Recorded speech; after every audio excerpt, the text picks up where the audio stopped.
Boy, oh boy, I love Revit so much. It is Autodesk's answer for architectural design. And if you are using Revit or have an interest in using Revit, I would like to be your personal Revit guru, the Revit guy that you turn to for all of your needs. Today we'll be looking at creating walls within the Revit software. Walls are one of the most widely used objects in the Revit software, specifically for architecture. It has the capability of being built with different layers of materials, offset from each other within a tool that sets the type properties of that wall within a project. Walls are also considered something called a system family. This is a type of family that can only be created within a Revit project, and it is only able to be shared and stored within a Revit project or a Revit template file. So you can share this same wall type with other projects, either by creating it through a template file or by copying and pasting it into another project. Let's take a look at it today. In this project, I'm going to go to the Architecture tab, Build panel, and choose the Architectural Wall tool, which opens up the Modify Place Wall tab, where you'll have a draw panel of various types of shapes that you can draw the wall with. The options bar opens up as well that says Modify Place Wall. You can place the wall at a depth below the current level or a height above the current level. You can set it up to a level that is defined in your building already, or you can set it to an unconnected height that you type in manually. I'm going to choose level 2 for the moment. The location line sets the justification point for the wall up to 6 different positions: wall center line, core center line, finished face exterior, finished face interior, core face exterior, core face interior. The chain option can be turned on or off, which defines the wall endpoint to endpoint with chain turned on, or with chain turned off, it requires a new start point each time you generate a new wall position. An offset distance can be set between each wall line segment that's created. Radius can be turned on and will automatically generate a radius corner at each vertex corner that's created, and the wall status can be set to allowed or disallowed for joining, starting with the straight line tool, coming down to the properties, type selector drop down list. These are all of the existing wall types inside of this current project. They're organized by description based on their typical use. We have soffit wall, retaining wall, interior wall type, generic wall types, foundation wall, and exterior wall type. We'll look at the construction of the wall type materials in a moment. The description of the wall type is merely just a notification of what the wall is typically used for in the condition. You can label the wall type anything that you wish. I'm going to start with the generic wall type 8-inch style. The location line will be set to wall center line. Set the height of the wall at floor 1 base offset of 0 feet. That sets the base of the wall. The top of the wall will be set up to the level 2 with a top offset of also 0 feet. Placing a segment of wall here and zooming in closely, I can click on that wall and you can see a blue node showing the center line of the wall. That is indicating the location line or justification point of that wall where it's currently located. Coming up to the Architecture tab Work Plane panel, I will place a reference plane line. This is going to simulate a reference plane of where the wall is currently located, and when something changes, you can see the difference of where that changes. Clicking on the wall itself, go to the properties drop-down list, and changing it to a different wall type will expand the wall out on both sides from the center point of the wall, from the center line, equally and proportionally on both sides. Changing that to a 6-inch size will reduce that into the wall cavity of where the 8-inch wall used to be. As you can see, the square footage on the space on both sides of this wall will grow or shrink as the wall thickness changes. It will be important to understand where the wall thickness changes and where the square footage will increase or decrease on either side of the wall, because it will impact your square footage of room spaces inside of the building. Changing back to an 8-inch wall type sets it back to a full thickness, then changing the location line to finished face exterior. That changes the blue node to the right hand side of the wall. That indicates that this side of the wall is the exterior side. That's important to understand. Now when I change the thickness of the wall to 12 inches, it will grow only to the left hand side, where the right hand side maintains its flush location on that side of the wall. If this was an exterior wall, then you would make sure the exterior of the building is facing this direction, where the interior side of the wall will grow or shrink with the wall thickness change. Once again, changing it back to 6 inches reduces it into the same cavity, reducing the square footage of the wall that's being taken up, increasing the square footage of the space behind it. The right side of the wall maintains its flush location. Repeat that same process on the interior side.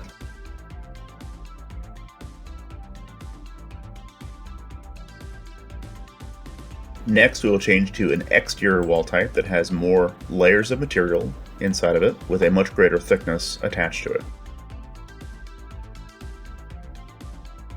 Changing the reference plane to the far right-hand side of this wall. Repeat that same step again. Once again, the interior face of the wall is set here on the left-hand side. We will look at the materials in a moment. Changing the thickness of the wall will grow or shrink it from that justification point.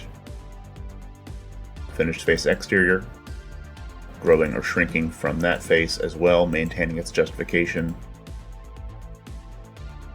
and maintaining its flush position on that side of the wall. If you notice that the wall is backwards or inverted from where the exterior and interior face should be, clicking on the wall towards the middle of the wall at the midpoint on one side will be this flip tool that says change wall's orientation. Clicking on that will change the wall's orientation from interior to exterior side, flipping it on its justification line. You can use the space bar to flip the same thing. Notice that it flips it completely outside of the cavity or envelope of where the wall is currently, depending on where the justification or location line is set to. If you're going to flip the wall because it was drawn in the wrong orientation, make sure that you set the location line, typically back to wall center line, so that when you hit the space bar once to flip the wall, now the exterior side is on the left hand face, the right hand side is the interior face, but the wall has not moved outside of the space of the cavity where the wall currently is located. Very important to note where that square footage will increase or decrease. Selecting the wall, go to the Properties menu and choose Edit Type Property. This opens a dialog box for editing the type properties of the wall. This is called Exterior Brick on CMU. You can rename that to anything that you wish, making any description changes that you want. If you're going to edit this wall's condition and this wall type is already being used in the model in some locations, any changes that you make to this wall type will affect every version of the wall in the entire project. Be very careful not to affect anything in the model unexpectedly. Most often, you will want to choose to duplicate this wall type by choosing Duplicate, giving it a new name, giving it whatever description that you want. Let's say 2-layer interior gyp. Hit Enter, and that creates a new wall type with a completely different name. Now that I have a new type designed, it's not going to affect the existing style. There are some properties in the drop-down list, including manufacturer information, that will include good data that will be important inside of the properties of the building, of the project itself. The most important aspect of the wall is the structure and the construction of that wall itself. Click Edit in this dialog box, which opens the Edit Assembly dialog box within the wall tool. At the top, you can see where it says the family type is a basic wall condition. The type name is listed here. Again, the name that we just chose. The total thickness is listed here as well, which are all of the materials built up together below with the added thicknesses added together. The resistance or R value is determined by the material's thermal coefficient, and there's also a thermal massing condition which is also derived from the material's information as well. The materials in the Revit software can hold physical, structural, and thermal resistance characteristic, and those pieces of data will incorporate themselves into the energy analysis within the software. Coming down below, in the very lower left-hand corner, you can choose a preview option. Expanding that will open up the dialog box to show the preview of the wall construction in either a plan view or in a section view orientation. Clicking on the wall's construction materials on the right hand side, you can see that the top of the list is the exterior side of the wall, bottom of the list is the interior side of the wall. This is how Revit understands the difference between exterior and interior side of the wall and where these materials fall in between. Looking at the list of materials, it starts with a finished layer of common brick material of 3 5/8 inch thickness, then an air gap layer of 3 inches thickness, typically required by construction code, then another thermal rigid insulation layer of 3 inches, also required by code. Then there is a membrane layer of damp proofing of 0 thickness. So even though this material doesn't have a specific thickness applied to it, typically a sheet good or a paper good with a very thin material, maybe 1/8 of an inch, it would be listed as a 0 thickness because it's very minimal. And even though this material doesn't have a applied thickness attached to it within the wall's construction, it will still be helpful to include that because of 2 reasons. The material takeoff that Revit can establish for you, this material could be included in that material takeoff, so that it would want to be included for that purchasing order in that list of material. Also, Revit has the capability of running an energy analysis, and with that material included in the wall's construction, it will benefit the wall's analysis with that material intact. So you would want to include any materials that are part of the wall's construction in total. Next is layers 5 and 7, which are the core boundary areas. This is typically where the structural material of the wall will exist. So notice that this layer's function is a structural layer. It is a masonry concrete unit, or a CMU, of 7 5/8 inch thick, typically an 8-inch CMU block. Notice this also has a structural material with a checkbox next to it listing that as the structural material layer. You can only have one defined structural material layer inside of the wall's construction, and it must exist within that core boundary area. And even if there are only one layer of material in the wall itself, it must exist within the core boundary area. After that is a substrate layer of metal furring strip of 1 5/8 inch thickness, and another finished layer of gypsum wallboard of 5/8 inch thickness on the interior side of the wall. All of these materials and thicknesses added up together will indicate the total thickness of the wall's construction above. You can use these materials and insert new layers of material, delete existing layers of material, and move layers of material up and down the list. So if I select this gypsum board material, I can move it up the list of materials all the way to the exterior side of the wall, where it's now outside of the brick. Not a very good construction process, but Revit lets you do whatever you want to. I'm going to move it back down the list to the interior face of the wall and insert a new layer of material. This list of materials can be set to different function types for structure, substrate, thermal air layer, finish 1 and 2, and membrane layer. A couple of definitions with these function types. The membrane layer is the only type of layered material that can have a 0 thickness attached to it. Otherwise, it must require a thickness of some distance. There's also a finish 1 and 2 layer. The reasons for this are that finish 1 and finish 2 must be sequentially placed. There cannot be finish 1 next to finish 1 or finish 2 next to finish 2. So you must follow them in sequential order. The middle section is the material. Clicking on this, click this ... square, which opens up the Revit Materials Library. This is a list of all of the materials currently loaded in the Revit project.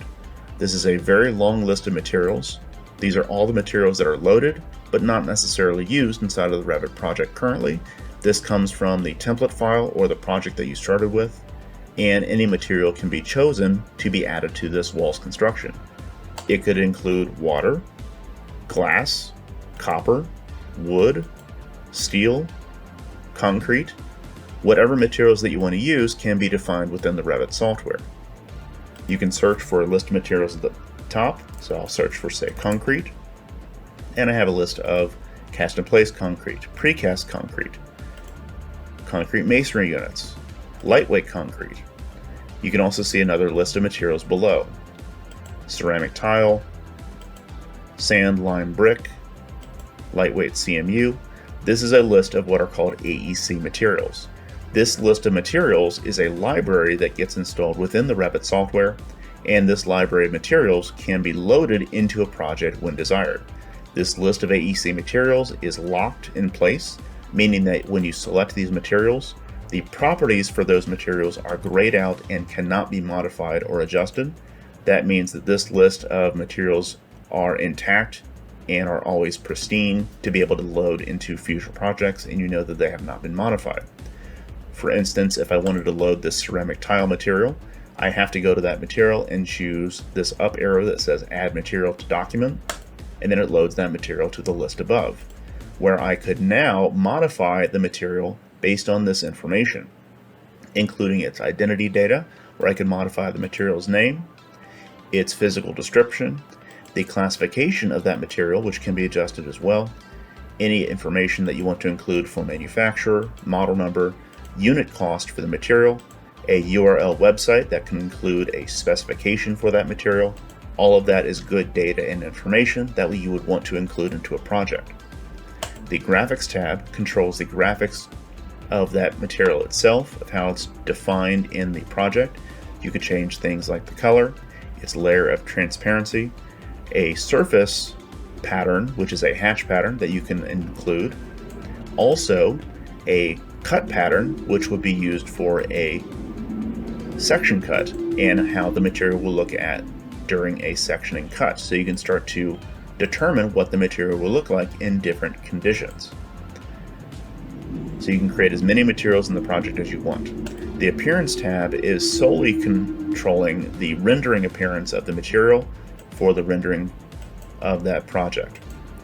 Revit has a fairly good rendering engine, and you could use that with any materials that you want to and defining them specifically.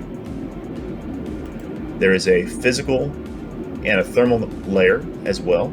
This information comes with that material and can be modified, but I would recommend working directly with the manufacturer before modifying any of these characteristics, because it could adjust the output of your energy and structural analyses.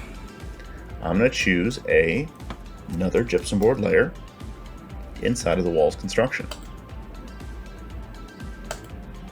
setting the material to also 5/8 of an inch thickness.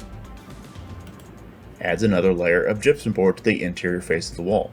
This could be used for smoke penetration, sound barrier, what other types of construction that you need to for this wall can be established. You can create as many wall types in the project as you want. Each one of them must be a completely different wall type by name, even if it's a minuscule modification of maybe the air gap is a 1/8 of an inch thicker in one material than the other. It would require a whole new wall type to be defined. Click OK.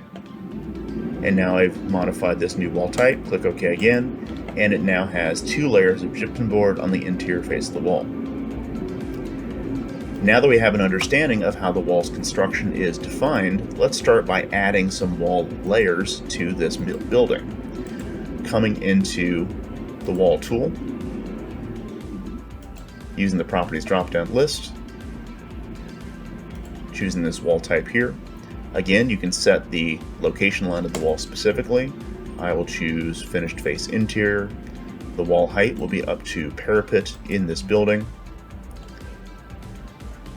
Choosing from this corner using grips and snaps. If you have an AutoCAD file as an underlay, it really helps to define the outline of the building, especially if you're working on an existing renovation.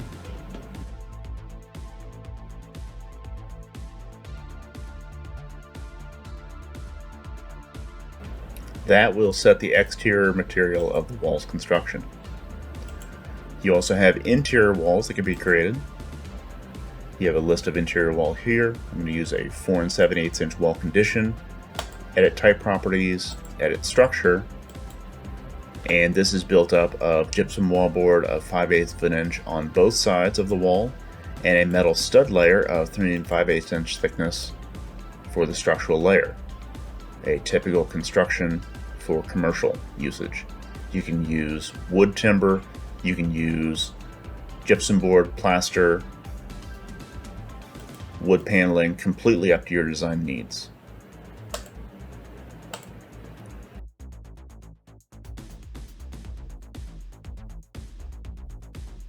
The join status of the wall can be set to allowed or disallowed. When you are placing walls up against each other, they will typically join together, where the materials themselves will intersect each other and continuously wrap around each corner, where the gypsum board will wrap at each corner and the interior metal stud will extend and connect into the space of where each exist.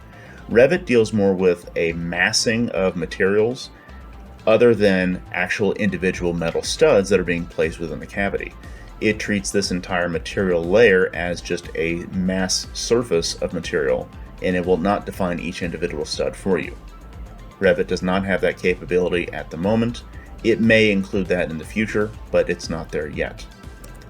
The other option is when you're placing walls to disallow join.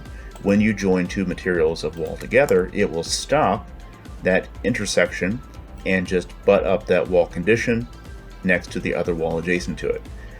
If you need to change that condition, there is an option clicking on that wall. There is a tiny symbol here that says allow join. Once you click on that, it will now intersect that wall and allow the materials to join together. If you want to disconnect those, you can click on this wall, right click on the end point of this wall here and choose disallow join, which does disconnect those, but they're still intersecting. I would want to select the grip and then pull that back to the edge. Now the wall would not intersect the others. You could use that condition if this was a existing wall with a new construction wall building up to it, or if this was a temporary wall with the new construction wall and you don't want them to intersect, or for any other purposes that you may have. Different wall heights are also available and included. Let's look at all of this construction inside of a 3D view. The complete three-dimensional model is defined here, and usually when you're placing walls, they will create themselves as a three-dimensional object. These walls going all the way up to the top of the building, set up to the parapet height, I can actually click on this wall and it has a grip on top of the wall's condition where I can raise the wall height, which will increase its height only within that wall segment. I can select the wall and drop it down lower. What I'm actually changing here is looking at the properties of the wall. It has a top constraint of parapet level, and I'm changing a top offset distance with this option. I can change these numbers manually, so if I change that to -10 feet, it raises that wall height back up to this condition. If I say it is +10 feet, it raises it up above that as well. You can completely adjust each individual wall type, one at a time, with those properties, from the base or the top. Raising the wall off the floor, or dropping it down below the floor. You will typically have more wall locations inside of an entire project than most other items because of all of the different wall facets, smaller segments of wall, and different wall conditions. One aspect I love about Revit is the capability to just modify a property and change its type entirely. So selecting this interior wall, using the properties drop-down list, I can change it to any other wall type that I want with just one modification. Changing its size, changing its condition, without having to delete and replace the wall entirely. If this were to be a plumbing wall on the back of this restroom area, then you could just modify the wall type and adjust it immediately. Taking this wall and isolating it by itself for the moment, I can see different materials and conditions of this wall's construction. I can also select this wall and convert it to a parts option. I can select this wall, go to the Modify tab, and turn it into a parts option, where I have the capacity to see each individual layer even in the 3D view. All those layers of material are stripped away, and you can define each one of those individually. You can actually label them as well individually.